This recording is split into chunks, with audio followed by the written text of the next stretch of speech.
ব্রাহ্মণবাড়িয়া জেলা কসবা উপজেলা ৯ নম্বর কাইমপুর ইউনিয়নের ওমরপুর গ্রামের বাহরাইন প্রবাসী জাহাঙ্গীরের পরিবারের নিরাপত্তা চেয়ে সংবাদ সম্মেলন করেছে বাংলাদেশ কমিউনিটি বাহরাইনের নেতৃবৃন্দ।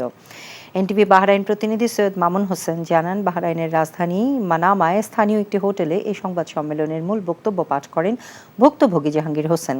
এ সময় তিনি বলেন, মাননীয় প্রধানমন্ত্রী, স্বরাষ্ট্রমন্ত্রী, তার এলাকায় আইনমন্ত্রী এবং এলাকার গণ্যমান্য ব্যক্তিবর্গ ও সকল প্রবাসীর কাছে তিনি ন্যায় বিচার প্রত্যাশা করেন। সংবাদ সম্মেলনে উপস্থিত ছিলেন বাহরাইন আওয়ামী লীগের সভাপতি আলাউদ্দিন নূর, লিটন ভূঁইয়া, হাফিজুল্লাহ পাটোয়ারি, ইসরাফিল সরকার। উল্লেখ্য, সংবাদ সম্মেলনে অভিযোগ করা হয়, বাহরাইন প্রবাসীর ওমরপুর গ্রামের জাহাঙ্গীর গত বছর নভেম্বরে ছুটি শেষে বাড়ি থেকে আসার পথে কামালপুর গ্রামের পারভিন আক্তার, আলাল সরকার, সোহেল, ওমরপুর গ্রামের নুরুল ইসলাম, কালতার বিলাল তার ভয়ভীতি দেখায়।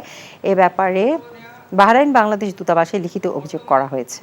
এখন জন্ম সনদ দিয়ে খোলো বিকাশ স্টুডেন্ট অ্যাকাউন্ট। নিজের বিকাশ নিজে কর।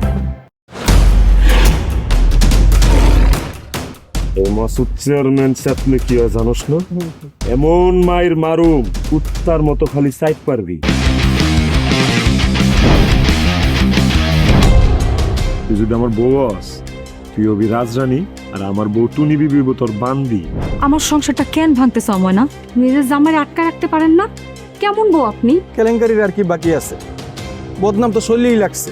আপনার প্রথম বউ কি আত্মহত্যা করছিল নাকি আপনি মারছেন?